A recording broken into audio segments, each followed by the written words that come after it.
Good afternoon, everybody. Mark Stafford here from the TAB site in Avalon, and I've dragged down, well, it was good morning for him a few minutes ago, and it's good afternoon to him now. Brendan Pongia, straight off the good morning set. Good to have you, mate. It's actually great to be here. It's the first time I've actually been on this set, and yeah, it's a pleasure. Like you said, good morning. Now it's good afternoon. Good afternoon to you. Yeah, mate. Look, the two things you love in life is eating. You've just done that, and basketball's the other one, and we are here to talk about basketball. But before we talk about the Breakers, Pongs, I wanted to talk to you about the Wildcats NBL, which kicks off the New Zealand Championship. The NBL Australian version's about to finish, but we've got a fantastic New Zealand season about to kick off as well. We do. The Auckland Pirates, obviously, in the opening game against the Otago Nuggets, which is an interesting matchup. The Pirates back in the league for the first time. These are teams that are the Waikato Pistons are the favourites. I've got to argue with that. I'd have to say the Wellington Saints, because being a former Saints player and watching the guys train the other night, they're looking very, very good. But this Auckland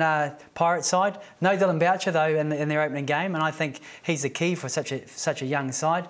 Southland Sharks, keep an eye on them. I think they'll be a team that may or get close to playing in a final this year. You know, Brendan Pollyblank signed down there, Mark Dickel's there also. So there's a lot of interesting things going on, but I'm putting my neck out. The Saints again. Saints again. Definitely. Okay. Great news, Brendan. The TAB is sponsoring Final Four Weekend, which is a new concept for the local basketball. Love it. It's a nice condensed tournament, 3 months, but the Final Four Weekend, which I think is, I've got it here, July the 15th to 17th here in Wellington. Well, I think it's good. I know there's a few coaches out there that are complaining about it because the best of three, which gives teams an opportunity, if they're not on an off night, they don't play well, then it gives them the opportunity the next night to try and come back. But I like the Final Four because you get all the teams there over the weekend. Friday nights will be the semi-finals, and people can just have a whole extravaganza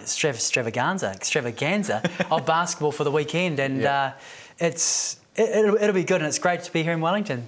All right, that's the Wildcats NBL Championship. As I say, TAB happy to be sponsoring, quite excited to be sponsoring the Final Four Weekend. But really what we want to talk about today is the NBL, which the Breakers finished top of the table of in the championship. 22-6 was their season record. They lost their first semi-final, but they won their second semi-final, and what a match it was in Perth. Well, it was an amazing match, really, and you know, it showed a lot of heart and character from the Breakers, especially after that first game, being down by 25 points.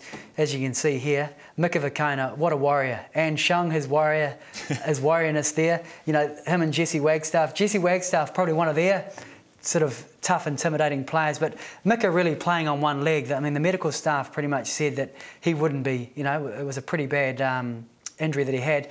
And that man there, Kirk Penny, there's a lot of talk across the Tasman about this guy, and you know, he didn't get the job done in game one, and they were saying, you know, the big players will get it done in the end, and he did.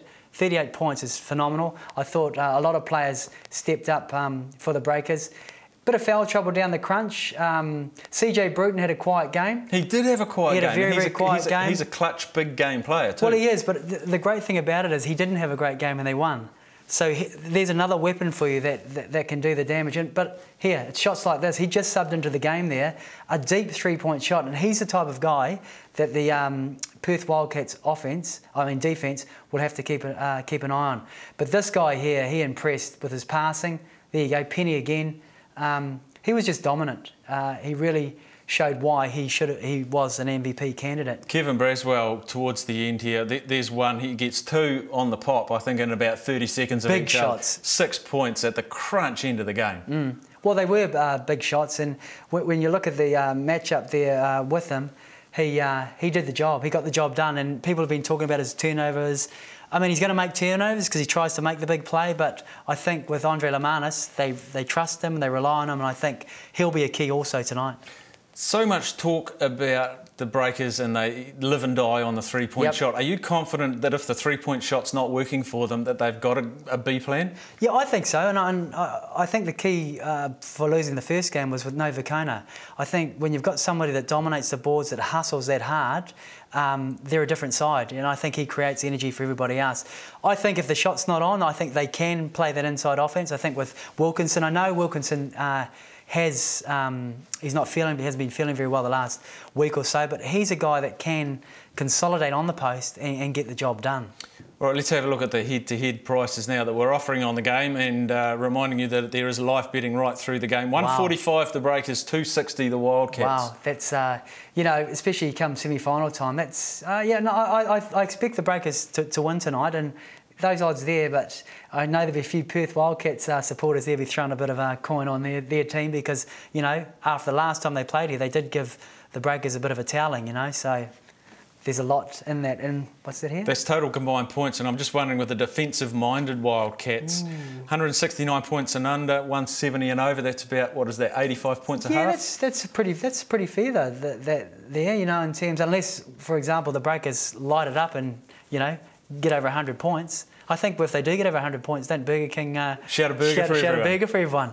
So hopefully that happens tonight. How important is a good start for the Breakers on this one, just to set the ascendancy, because they were towelled there last week? Yeah, I think it's important to start the game off well, but after the last time they were in there, the fans will be expecting a lot more from them. And I know they're coming off a great win, but they need to start the game well. They need to hit their shots early. They did that in game one though, and then the rest of the game they dropped off. They were right in the first quarter. They shot the ball well. Second quarter wasn't too bad. The games were tied at they were tied at the half time, but in the second half they were rubbish. 4.5 point favourites are the Breakers there, $1.82 for them to win by 5 or more. Ooh. Perth staying within 5, so we are saying it's going to be close. Oh, I think it'll be a very close game, unless the Breakers can, get on fire again. And when you look at game one, Lish, he lit it up. So there's one guy you won't want to light it up come game time tonight. It is a lot about Lish versus Kirk Penny, isn't it? Yeah, well, there's Lish. You've got to talk about the defensive capabilities of Damien Martin. I mean, he's a thief. I think he had 7 steals the other night. They've got the likes of Matthew Knight. He had 17 points the other night too. A good big man. The thing about that side, Cam Tovey, he's long. They're long, and they can defend.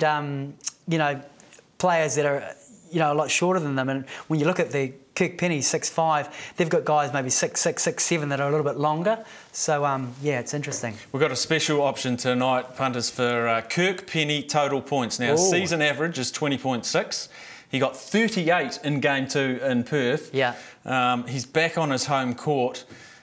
22 and over looks quite nice to me. Either way you go. But Perth are saying they're going to come out and nail him. Oh, definitely. But you expect that every time that Kirk Penny steps on the court, whether it's international playing for the Tall Blacks or any team, he is the man that you need to stop. If you can stop him putting points on the board, it stops the momentum a lot. But that's a pretty good... I'd probably go for the 21 plus. I expect a 21 plus game from him tonight. Another good option we've got is the first team to reach 10 points. We talked about the ascendancy that you want to gain right at the get-go. Big call.